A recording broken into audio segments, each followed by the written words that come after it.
जय हिंद दोस्तों। आप सभी का टॉप 400 करंट अफेयर्स एमसीक्यू में आप सभी का स्वागत है। बेसिकली एक सीरीज लेकर आए हैं हम लोग, जिसमें क्या है कि ऑल पीटी 365 जो मैगजीन्स हैं, सारी मैगजीन्स का जो बेसिकली अप्रैल 2024 से लेकर के अप्रैल 2025 के बीच में एक साल का जो टोटल करंट अफेयर्स है, उनका हमने टॉप 400 एमसीक्यू तैयार किया, जो यूपीएससी प्रीलिम्स के लिए बहुत ज्यादा इंपॉर्टेंट होने वाला है। ये जो आप देख रहे हो कि जो टॉप 400 क्वेश्चन है, इनको सिंगल पीडीएफ में हमने रखा हुआ है। लेकिन इसको यदि आप, और ये हिंदी और इंग्लिश दोनों में अवेलेबल है। ठीक है, तो वीडियो वाइज हम लोग इसको आज का ये पार्ट 1 है, कवर करेंगे।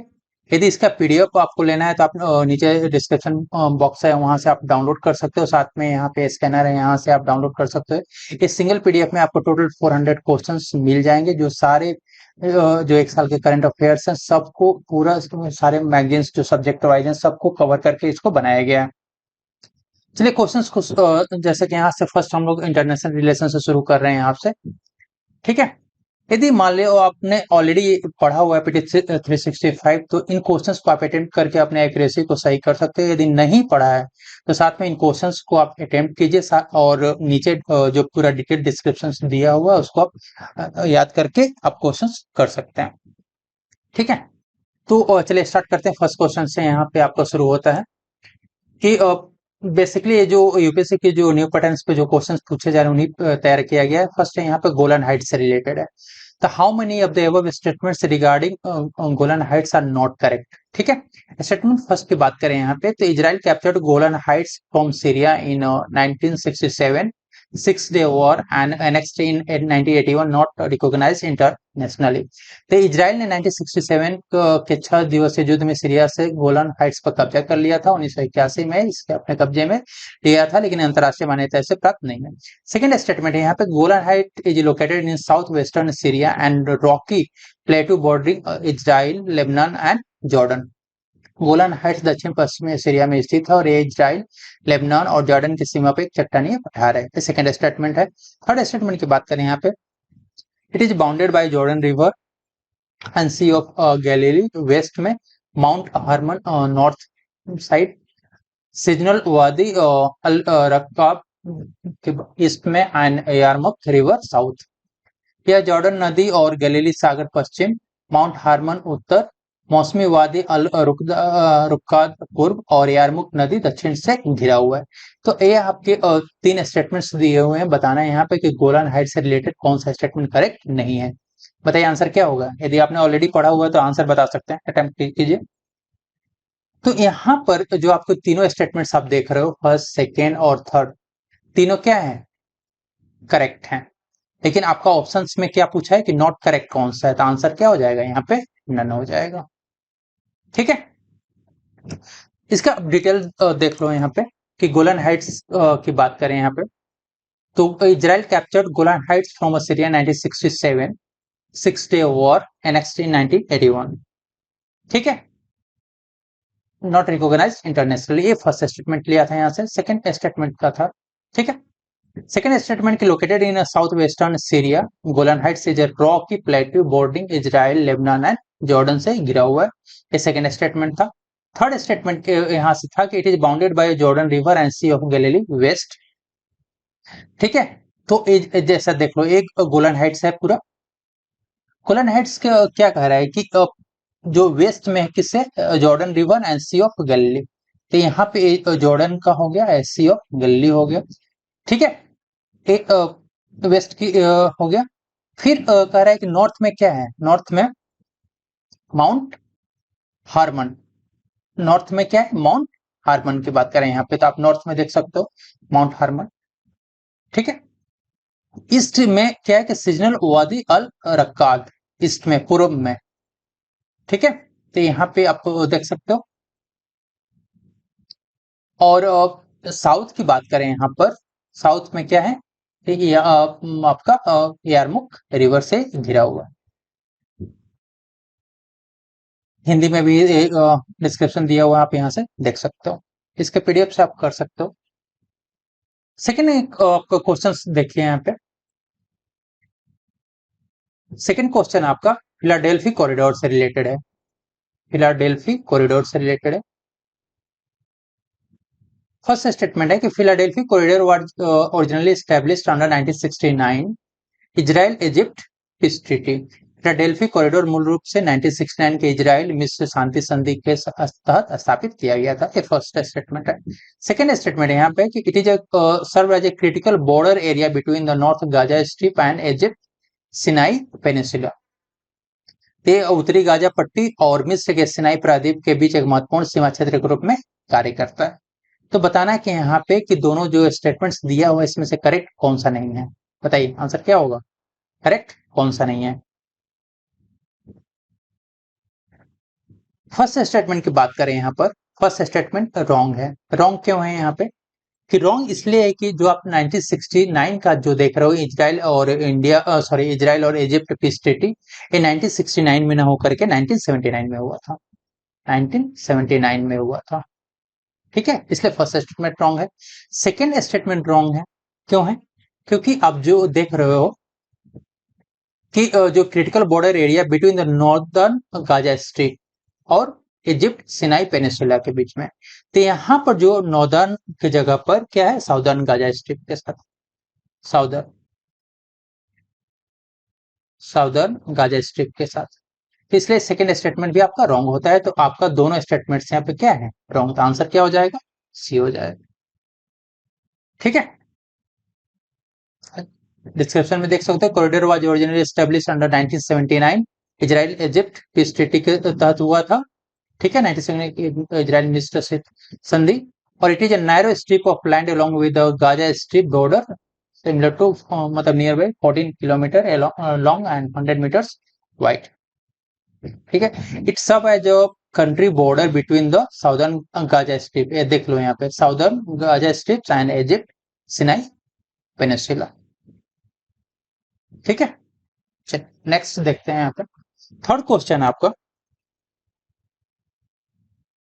ये रिलेटेड है आपका निकारागुआ से, निकारागुआ से रिलेटेड है। फर्स्ट स्टेटमेंट है कि India and Nicaragua signed in an umbrella agreement to implement quick impact project QIP. तो भारत और निकारागुआ ने त्वरित प्रभाव परियोजना को लागू करने के लिए एक व्यापक समझौते पर हस्ताक्षर किया है। सेकेंड स्टेटमेंट है it is situated in the central America and largest of the central American Republic, से मध्य अमेरिका में स्थित है और मध्य अमेरिकी गणराज्यों में सबसे बड़ा है। थर्ड स्टेटमेंट है कि Nicaragua is bounded by Honduras to the north and Caribbean Sea to the east, Costa Rica to the south, ठीक है, and Pacific ocean to the west. तो निकारागुआ जो उत्तर में होंडुरास, पूर्व में कैरिबियन सी, दक्षिण में कोस्टारिका और पश्चिम प्रशांत महासागर से घिरा हुआ है। तो यहाँ पे जो तीन स्टेटमेंट्स दिए हुए आपको बताना है कि कौन सा करेक्ट है, बताइए आंसर क्या होगा। तो फर्स्ट, सेकेंड और थर्ड तीनों स्टेटमेंट्स आपके करेक्ट हैं। आंसर हो गया यहाँ पे डी। आप देख सकते हैं यहाँ पे कि भारत और निकारागुआ ने त्वरित प्रभाव परियोजना को लागू करने के लिए व्यापक समझौते पर हस्ताक्षर किया है। मध्य अमेरिका में स्थित और मध्य अमेरिकी गणराज्यों में सबसे बड़ा है, और इससे जो सीमाएं हैं, नॉर्थ में निकारागुआ जो होंडुरास हो गया, पूर्व में कैरिबियन सागर हो गया, दक्षिण में कोस्टा रिका और पश्चिम प्रशांत महासागर से घिरा हुआ था। यहाँ पे मैप भी आप देख सकते हो। ठीक है, फोर्थ क्वेश्चन आपके सामने है, ये है ग्रीनलैंड से रिलेटेड है, ग्रीनलैंड से रिलेटेड है। बताना है कि जो तीन स्टेटमेंट्स इसमें से करेक्ट कौन सा है ग्रीनलैंड से related. It is the world largest island lying in the north Atlantic ocean, ये फर्स्ट स्टेटमेंट है। ये दुनिया का सबसे बड़ा द्वीप है और उत्तरी अटलांटिक महासागर में स्थित है। सेकेंड है 2/3 of the island is lies with in the Atlantic ocean, Atlantic ocean के साथ इसका 2/3 हिस्सा स्थित है। थर्ड स्टेटमेंट के साउथ ईस्टर्न जो Greenland national park is the world largest national park, दक्षिण पूर्व ग्रीनलैंड राष्ट्रीय उद्यान दुनिया का सबसे बड़ा राष्ट्रीय उद्यान है। बताइए यहाँ पे जो कितने स्टेटमेंट्स हैं करेक्ट हैं, कौन कौन से स्टेटमेंट्स करेक्ट हैं बेसिकली। तो आपका फर्स्ट स्टेटमेंट यहाँ पे करेक्ट है। सेकंड क्या है, रॉन्ग है। रॉन्ग क्यों है, क्योंकि जो 2/3 इसका आइलैंड का जो एरिया है बेसिकली हिस्सा है, वो अटलांटिक ओशियन में ना होकर के कहां पर है, ये आर्कटिक सर्कल में है, आर्कटिक सर्कल में है, सर्कल में। ठीक है। थर्ड स्टेटमेंट आपका क्या है, रॉन्ग है। क्यों? क्योंकि जो आप south east Greenland national park जो देख रहे हो, ये साउथ ईस्ट ना होकर के क्या है, नॉर्थ ईस्ट में, नॉर्थ ईस्ट। नॉर्थ ईस्ट जो ग्रीनलैंड नेशनल पार्क है वो क्या है, वर्ल्ड लार्जेस्ट नेशनल पार्क। तो आंसर आपके क्या हो जाएगा, आंसर आपका 1 हो जाएगा, डी। ठीक है। आप यहाँ पे डिटेल देख सकते हो कि बेसिकली न्यूज में क्या था कि US president had express interest in buying Greenland from the Denmark से, खरीदना चाहते थे। ये क्या है कि वर्ल्ड लार्जेस्ट आइलैंड है जो बेसिकली नॉर्थ अटलांटिक ओशन में स्थित है। ग्रीनलैंड और डेनमार्क का पार्ट है। 2/3 जो आइलैंड है वो आर्कटिक सर्कल में स्थित है। It is separated from Canada mayor island to the north by only 16 mile. The nearest European country is the island है, Iceland है। वो क्या it has second largest ice sheet after the Antarctica। और जो north east Greenland national park है वो क्या है कि वर्ल्ड का जो लार्जेस्ट नेशनल पार्क है। और जो Greenlanders experience 24 hours of sunlight in the summer. ठीक है। हिंदी में भी इसका एक्सप्लेनेशन आप देख सकते हैं। फिफ्थ क्वेश्चन आपका है, रिलेटेड है आपका क्या, टाइटन द्वीप से रिलेटेड है, आइलैंड से रिलेटेड। तो फर्स्ट स्टेटमेंट है यहाँ पे कि it is located in the Paracels South China Sea, is also known शिक्षा आइलैंड इन चाइना। पैरासेल्स में स्थित है जिसे चीन में सीसा नाम के रूप में जाना जाता है। First statement, it is effectively controlled by China but it is also claimed by Vietnam and Taiwan के द्वारा इसको क्लेम किया जाता है, दावा किया जाता है इस पे। China took control of the parcels from the South Vietnam following 1974 naval clash। तो चीन ने 1974 के नौसैनिक संघर्ष के बाद दक्षिण वियतनाम से पैरासेल्स पर नियंत्रण किया था। तो आपको बताना है यहाँ पे कि जो टाइटन द्वीप है इससे रिलेटेड जो 3 स्टेटमेंट्स दिए हुए हैं, बताने करेक्ट कौन सा है। बताइए आंसर क्या होगा। आंसर है आपका कि ऑल 3 आर क्या, करेक्ट, तीनों सही हैं। आंसर आपका डी हो जाएगा। टाइटन द्वीप के बारे में देखें तो recent satellite imagery reveals significant military buildup by China on Triton island पे अपना सैन्य निर्माण कर रहा है चाइना। टाइटन के आइलैंड के बारे में बात करें तो located in the part south China sea में है और जिसे सीसा आइलैंड के नाम से जाना जाता है। इसका पे जो कंट्रोल है चाइना का है और जो क्लेम होता है वियतनाम एंड ताइवान के द्वारा। और China to control Paracels from South Vietnam following 1974 naval clash में लिया था। आप यहाँ पे ये देख सकते हो। नेक्स्ट क्वेश्चन आपका, अब एक किससे, Kirch island island sorry state से रिलेटेड है। तो यहाँ पे बताना है कि जो दो स्टेटमेंट से दिया हुआ इसमें से करेक्ट कौन सा है, सही कौन सा है। कर्च आइलैंड जो स्टेट से जल डमरू मध्य के से, तो it is located in western part of the Crimean peninsula connecting Black Sea and C of Azov. तो क्रीमिया जो प्रायद्वीप के पश्चिम भाग में स्थित जो काला सागर और अजोव सागर को जोड़ता है। Second statement, it is a key route for the export of Russian grains for an export of crude oil, fuel oil and LNG। यह रूसी अनाज के निर्यात और कच्चे तेल, ईंधन तेल, एलएनजी के निर्यात के लिए मुख्य मार्ग है। किर्च जल डमरू मध्य की बात करें या स्टेट की बात करें, बताइए दोनों में से कितने स्टेट, कौन कौन से स्टेटमेंट्स करेक्ट है।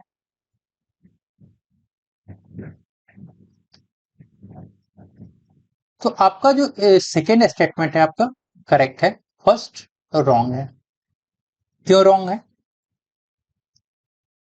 रॉन्ग इसलिए है क्योंकि जो है क्रीमियन जो पेनिसुला है इसके वेस्टर्न पार्ट में स्थित नहीं है। फिर कहां पर है, तो ईस्टर्न पार्ट में है, उसके ईस्टर्न पार्ट में, ईस्टर्न पार्ट में स्थित। ठीक है। इस फर्स्ट स्टेटमेंट आपका रॉन्ग होता है। आंसर आपका क्या हो जाएगा?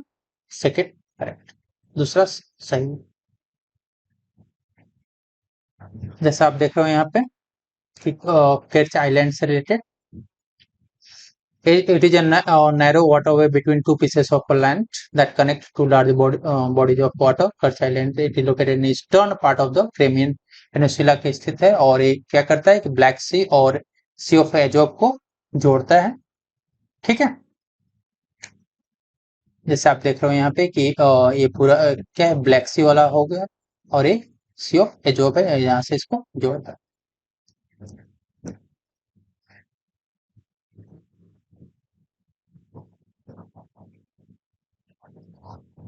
सेवेंथ क्वेश्चन आपका पनामा कैनाल से रिलेटेड है। ठीक है, पनामा कैनाल से रिलेटेड है। यहाँ पे आपको बताना है कि जो तीन स्टेटमेंट्स दिए हैं इसमें से करेक्ट कितना कौन कौन से है। It is a 93 kilometre artificial waterway. ठीक है, that connects Pacific and Atlantic ocean through a Panama के थ्रू जोड़ता है। 93 किलोमीटर लंबा कृत्रिम जलमार्ग है जो पनामा के माध्यम से प्रशांत और अटलांटिक महासागर को जोड़ता है। It is the canal transport ship through a Gatun lake, ये नहर गैटन झील के माध्यम से जहाजों को ले जाती है। थर्ड स्टेटमेंट है यहाँ के, it is one of the two most strategic artificial waterway in the world and other being the Suez canal. ये दुनिया में दो सबसे रणनीतिक कृत्रिम जल मार्गों में से एक है, दूसरा स्वेज नहर है। बताइए, पनामा कैनाल से रिलेटेड ये जो तीन स्टेटमेंट्स दिए हुए इसमें से कौन कौन से करेक्ट हैं? तो आपका थर्ड करेक्ट है, सेकेंड भी करेक्ट है, फर्स्ट रॉन्ग है। क्यों रॉन्ग है? क्योंकि जो आप देख रहे हो 93 किलोमीटर, ये 93 किलोमीटर ना होकर ये कितना है, 82 किलोमीटर, 82 किलोमीटर लॉन्ग। ठीक है, तो आपको फर्स्ट गलत होता है, सेकेंड और थर्ड सही है। आंसर क्या हो जाएगा? सी हो जाएगा।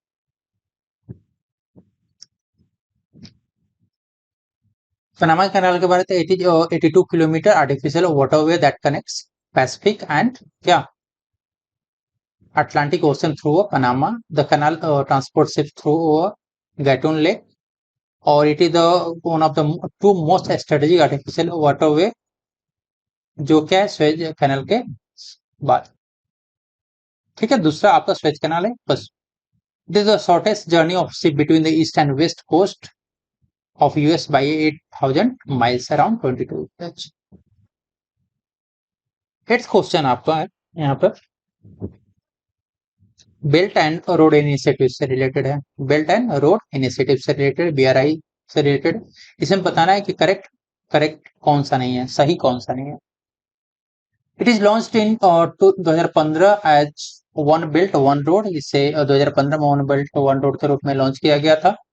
BRI aims to connect Asia with Africa and Europe through land and marine network. BRI का मुख्य उद्देश्य था कि भूमि और समुद्री नेटवर्क के माध्यम से एशिया को अफ्रीका और यूरोप से क्या किया जाए, जोड़ा जाए। थर्ड स्टेटमेंट के, silk road economic belt is a transcontinental passage linking China to Europe and the Middle East. Silk road economic belt एक ट्रांस कॉन्टिनेंटल मार्ग है जो चीन को यूरोप और मध्य पूर्व से जोड़ता है। आपको बताना है कि इसमें से कौन सा क्या है, करेक्ट नहीं है। आंसर क्या होगा? आंसर आपका ए, मतलब एक फर्स्ट आपका करेक्ट नहीं है, फर्स्ट स्टेटमेंट करेक्ट नहीं है, सेकेंड और थर्ड आपका क्या है, करेक्ट है। फर्स्ट करेक्ट क्यों नहीं है, गलत क्यों है? तो ये जो लॉन्च हुआ था 2015 में, लॉन्च ना होकर के 2013 में लॉन्च हुआ था, 2013 में लॉन्च हुआ था। ठीक है, यहाँ पे देख रहे हो आप कि launch in 2013 as one belt one road, और इसका एम तो था कि कनेक्ट एशिया विथ अफ्रीका और Europe through a land and marine network. बाकी आप यहाँ पे डिटेल्स देख सकते हो, हिंदी और इंग्लिश दोनों में। नाइन्थ क्वेश्चन आपका है, cross road of peace initiative. ठीक है, cross road of peace initiative से रिलेटेड है, आपका बताना है इसमें से करेक्ट कौन सा है।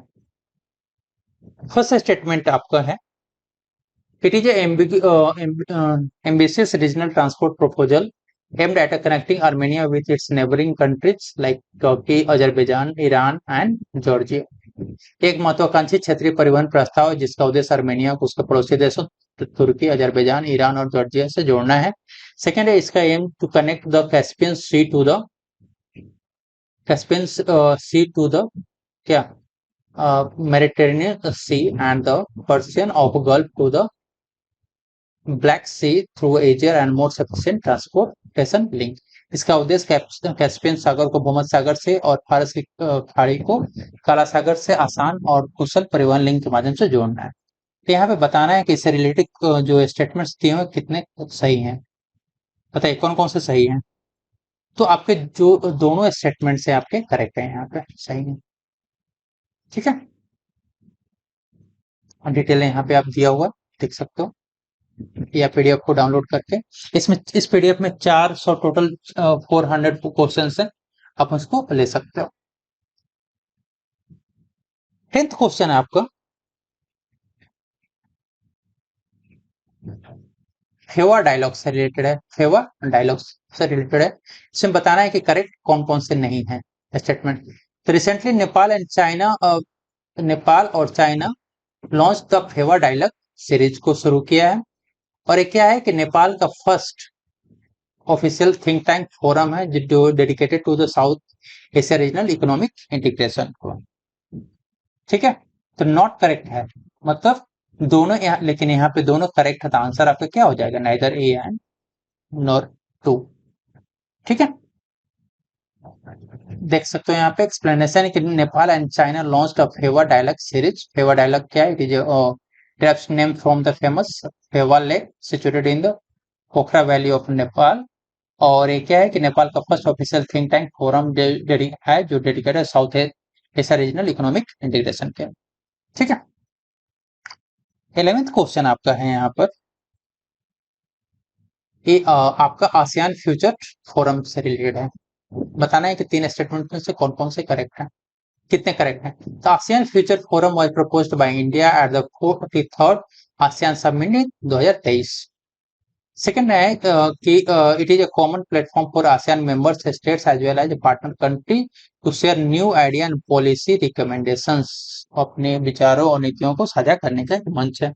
India is not a founding member of ASEAN future forum. यहाँ बताना है आपको कि जो 3 स्टेटमेंट्स में से कितने आपके सही हैं,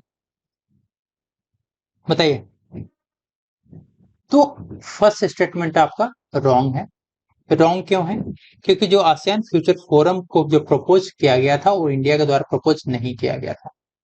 ठीक है, तो जब इंडिया ने प्रपोज नहीं किया है तो किसने किया है, तो ये प्रपोज किया गया था वियतनाम के द्वारा। वियतनाम,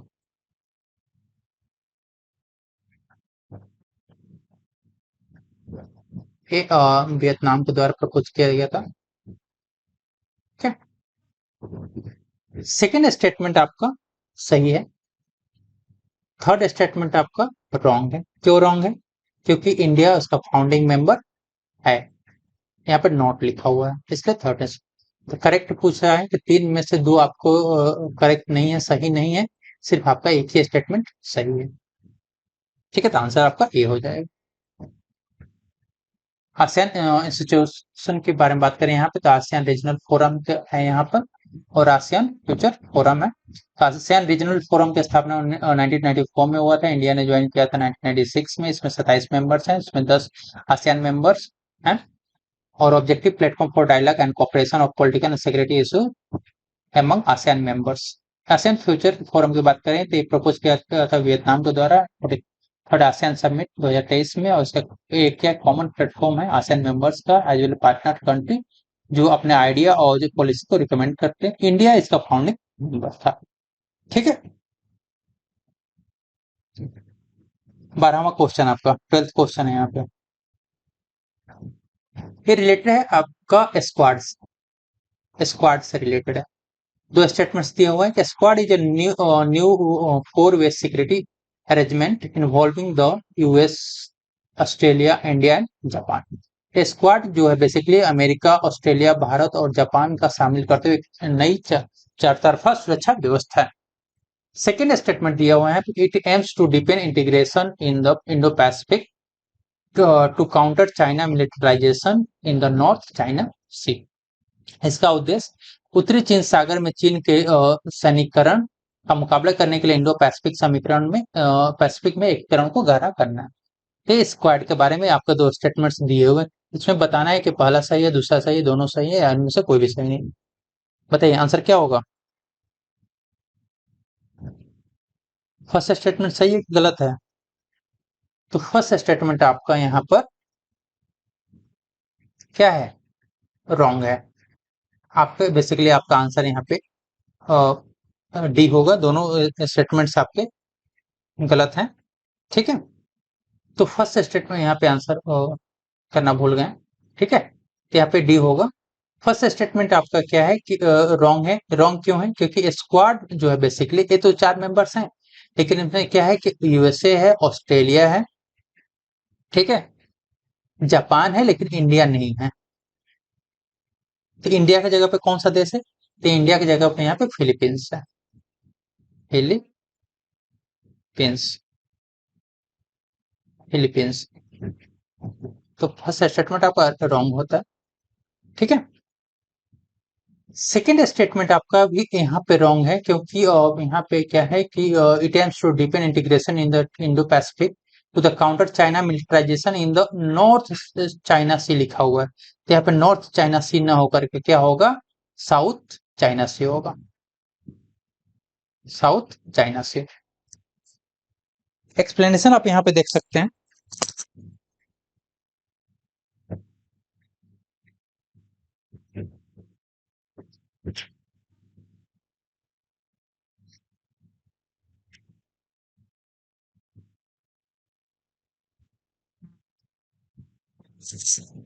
कि स्क्वाड जो बेसिकली है क्या है कि लॉन्च किया गया था 2024 में। ठीक है, लॉन्च किया गया था 2024 में, और मेंबर्स यहाँ पर है यूएसए, अमेरिका, ऑस्ट्रेलिया, फिलीपींस और जापान। तो इसके ये मेंबर्स हैं। इसका जो एम बेसिकली है क्या है कि deep integration in the Indo Pacific to the south China, basically encounter China militarisation in the south China sea. ठीक है, 13वां क्वेश्चन है यहाँ पर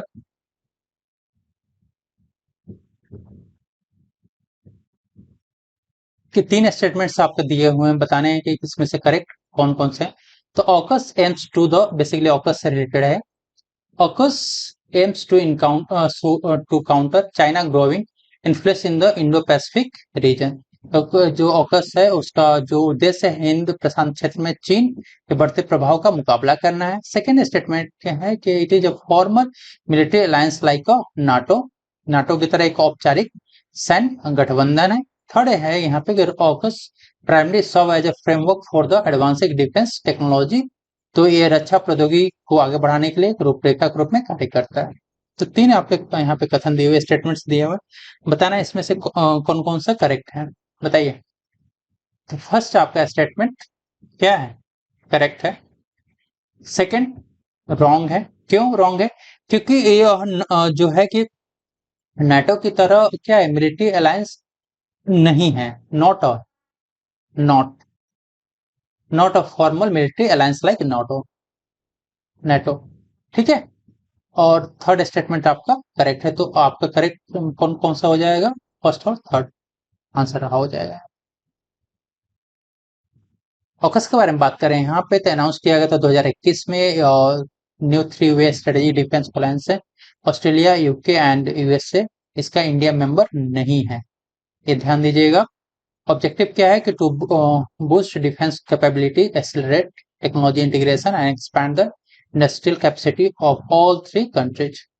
इसका जो एम क्या है कि counter China growing influence in not a formal military alliance like NATO, और बाकी यहाँ पे आप देख सकते हैं। 14th क्वेश्चन आपका है यहाँ पर ब्लू लाइन से रिलेटेड है, ब्लू लाइन। ठीक है, तो Israel and Lebanon have no official border separating them except blue line. Israel और लेबनान के बीच कोई आधिकारिक सीमा नहीं है ब्लू लाइन को छोड़ करके।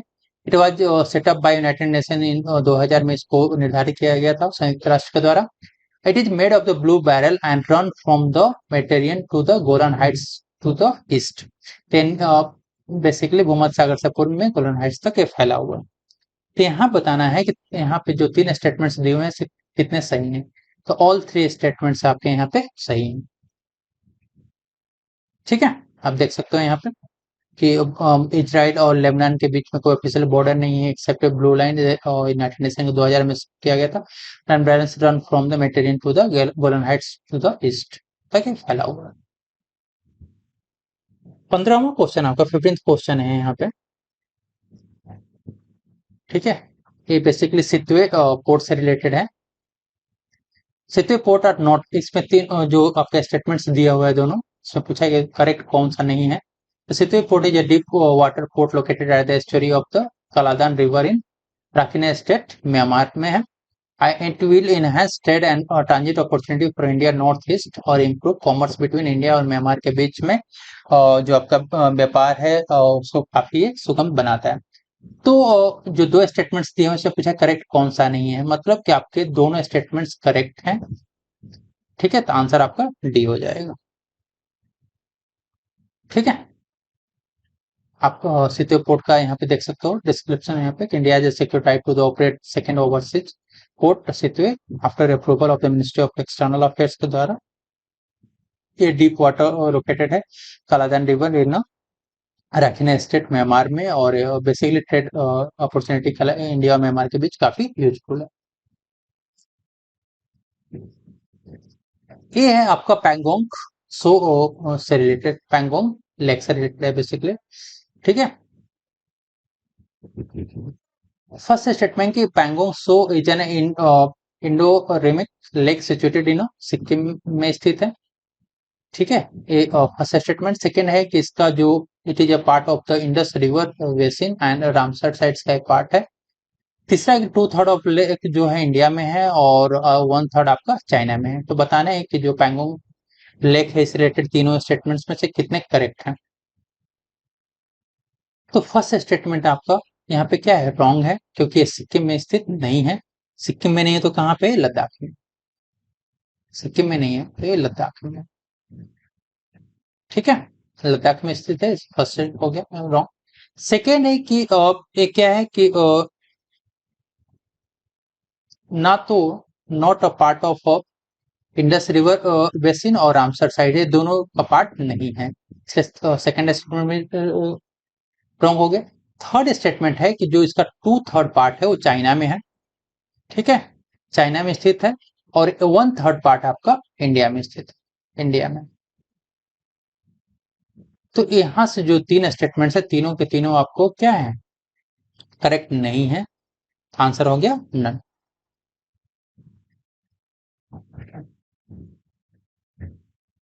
आप देख सकते हो कि पैंगोंग से रिलेटेड ये इंडोरेमिक लेक स्थित है, बेसिकली लेह डिस्ट्रिक्ट लद्दाख में हाईएस्ट सॉल्ट वाटर लेक है। इसका 1/3 इंडिया में है, 2/3 चाइना में है, और इंडस रिवर बेसिन और रामसर साइड का पार्ट नहीं है। ठीक है,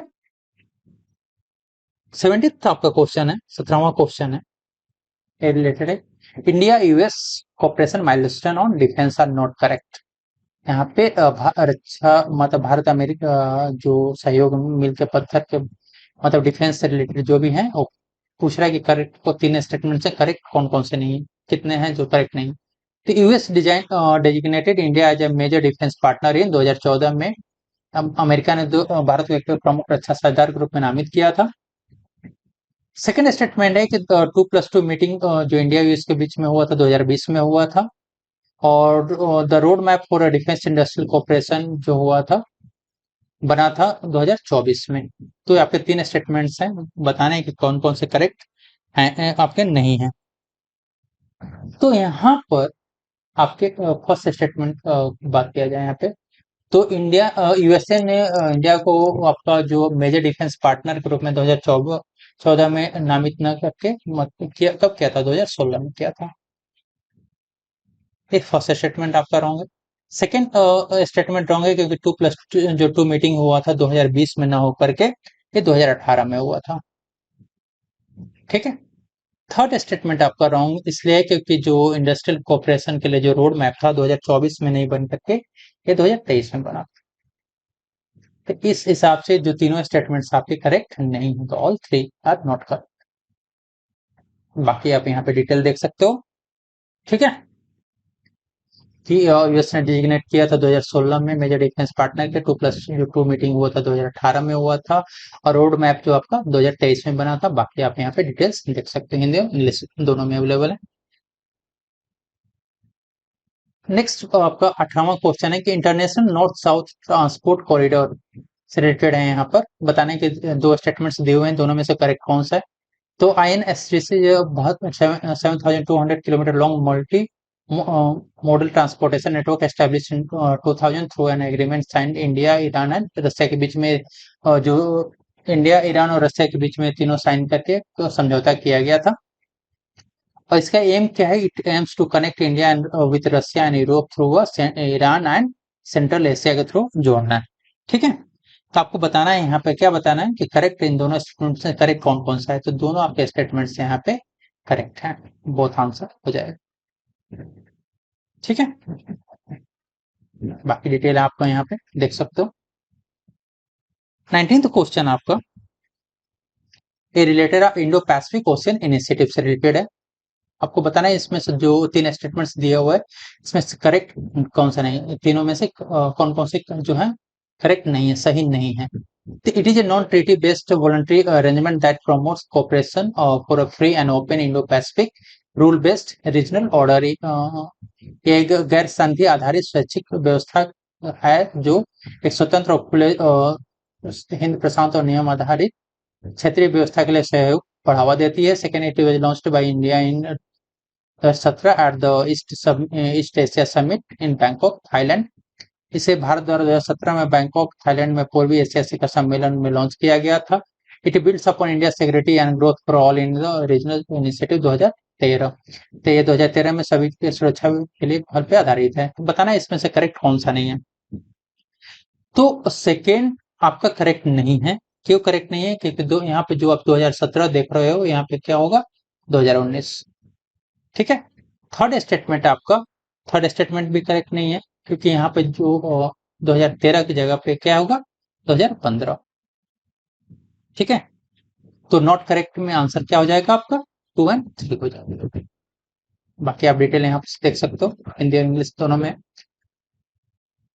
बात करें यहाँ पे chief of defence staff CDS के बारे में, तो स्टेटमेंट्स दिए हुए हैं, बताना है कि आपको करेक्ट कौन कौन सा है।